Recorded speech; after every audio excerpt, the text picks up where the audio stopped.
আসসালামু আলাইকুম ভিউয়ার্স, আজ আপনাদের জন্য নিয়ে এলাম একটি স্পেশাল রেসিপি। আজ দেখাবো ঝরঝরে ইলিশ মাছের পোলাও রান্নার রেসিপি। স্বাদে গন্ধে ভরপুর অতুলনীয় স্বাদের ইলিশ মাছের পোলাও।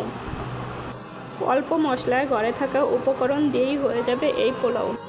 মাছের রাজা ইলিশ স্বাদে গন্ধে অতুলনীয়। ইলিশ প্রেমীদের জন্য ইলিশ মাছের পোলাও যেন এক অমৃত খাবার। অতিরিক্ত মশলা ছাড়াই ইলিশের ঘ্রাণ অটুট রেখে রান্না করছি ইলিশ মাছের পোলাও। চলুন দেখে নেই ইলিশ পোলাও রান্নার রেসিপি। ঘরে থাকা উপকরণেই হয়ে যাবে এই দারুণ স্বাদের পোলাও রান্না। প্রথমেই আমি নিয়ে নিলাম 1 কাপ বাদাম। বাদামগুলোকে পেস্ট করে নিতে হবে। আমি বাদামটা আগে থেকে ভিজিয়ে রেখেছি।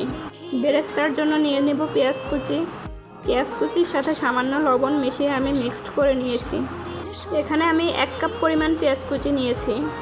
এগুলো এখন আমি ভেজে নিব। পরে কুচি করা পেঁয়াজ দিয়ে দিব। যতক্ষণ না কালার চেঞ্জ হয়ে আসে, ক্রিস্পি না হয়, ততক্ষণ পর্যন্ত এগুলোকে আমি ভাজতে থাকবো। ভাজতে ভাজতে এর কালার চেঞ্জ হয়ে গোল্ডেন ব্রাউন হয়ে যাবে। আমার পেঁয়াজ বেরেস্তাটা এই পর্যায়ে হয়ে গেছে। হয়ে গেল ক্রিস্পি পেঁয়াজ বেরেস্তা। আসল উপকরণ ইলিশ মাছ। এখানে আমি 4 টুকরো ইলিশ মাছ নিয়ে নিয়েছি। হালকা লবণ দিয়ে মেখে ইলিশ মাছগুলোকে ভেজে নিতে হবে। মাছগুলোকে আমি বেশিক্ষণ ভাজবো না। বেশিক্ষণ ভাজলে মাছের ঘ্রাণ নষ্ট হয়ে যাবে এবং কালারটাও নষ্ট হয়ে যাবে। প্যানে তেল দিয়ে এবার আমি মাছগুলোকে ভেজে নিচ্ছি। দেখুন আমার মাছগুলো ভাজা হয়ে গেছে। এ পর্যায়ে সবগুলো মাছ নামিয়ে নিয়েছি। মাছগুলোকে ম্যারিনেট করার জন্য আমি নিয়ে নিয়েছি টক দই। এখানে 2 টেবিল চামচ টক দই দিয়ে দিলাম।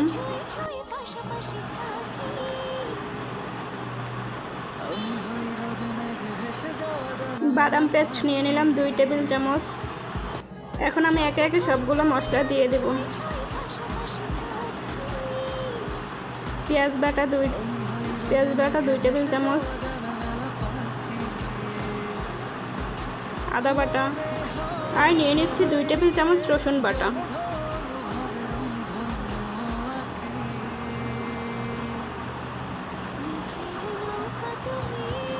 এখানে নিয়ে নিয়েছি 1 চা চামচ লেবুর রস, কয়েকটা আস্ত কাঁচামরিচ। আপনারা যদি ঝাল খেতে চান তাহলে কাঁচামরিচগুলো ফালি করে দেবেন। এখন দিয়ে দিচ্ছি আগে থেকে রেডি করে রাখা পেঁয়াজ বেরেস্তা। এখানে আমি পরিমাণ মতো পেঁয়াজ বেরেস্তা দিয়ে নিয়েছি। সব কিছু ভালো করে মিশিয়ে নিব। মিশিয়ে নেওয়া হয়ে গেলে তাতে দিয়ে দেব ভেজে রাখা মাছ। মাছগুলো দিয়ে আমি সব কিছু সুন্দর করে মাখিয়ে নেব। দিয়ে দিচ্ছি 1/2 কাপ তেল। আমি বেরেস্তার জন্য যেই তেলটা ইউজ করছি ওটাই এখানে ইউজ করছি। এখন দিয়ে দেব পরিমাণ মতো লবণ। সব উপকরণ দিয়ে এবার সব কিছু খুব ভালো করে মিশিয়ে নিয়েছি। চলে এলাম 20 মিনিট পরে। ম্যারিনেট করা মাছগুলো তুলে রেখে আমি মশলাটা দিয়ে দিয়েছি তেলের মধ্যে। মশলাটা কষিয়ে দিয়ে দিলাম সামান্য দুধ। আমি এখানে লিকুইড দুধটা ইউজ করেছি। এখন দিয়ে দিয়েছি 1 চামচ চিনি।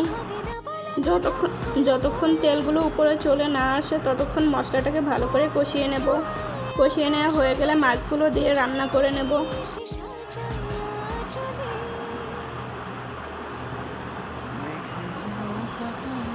এই যে মশলাটা কষানো হয়ে গেছে, এখন মাছগুলো দিয়ে দিয়েছি। মাছগুলো আমি কিছুক্ষণের জন্য রান্না করব। কয়েকটা কাঁচামরিচ স্লাইস দিয়ে দিয়েছি। 5 মিনিটের জন্য ঢেকে রান্না করব। তেলগুলো উপরে চলে আসছে। মাছ রান্নাটা প্রায় হয়ে গেছে। এভাবে মাছটা রান্না করে নিলে পোলাওয়ের স্বাদ দ্বিগুণ বেড়ে যায়। দর্শক, আপনারাও মাছটাকে এভাবে রান্না করে নেবেন। হয়ে গেল আমার মাছ রান্না করা।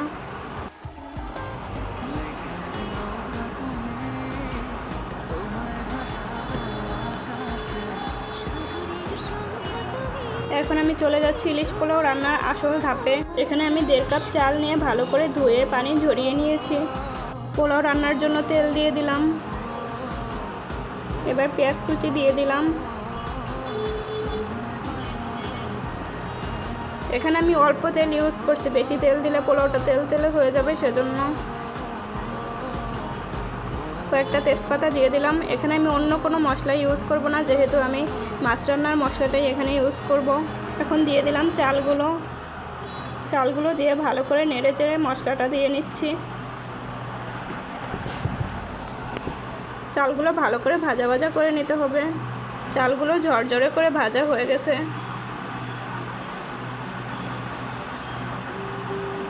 এই পর্যায়ে আমি মাছ রান্নার ঝোলটা দিয়ে দিয়েছি, সেই সাথে মশলাগুলোও দিয়ে দিয়েছি।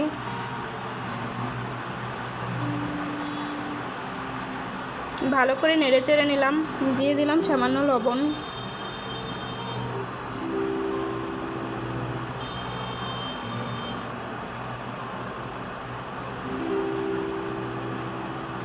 এখন দিয়ে নিচ্ছি 3 কাপ পানি। যতটুকু চাল নেবেন তার দ্বিগুণ পরিমাণ পানি দেবেন। আমি 1.5 কাপ চাল নিয়েছি, তাই 3 কাপ পানি দিয়েছি।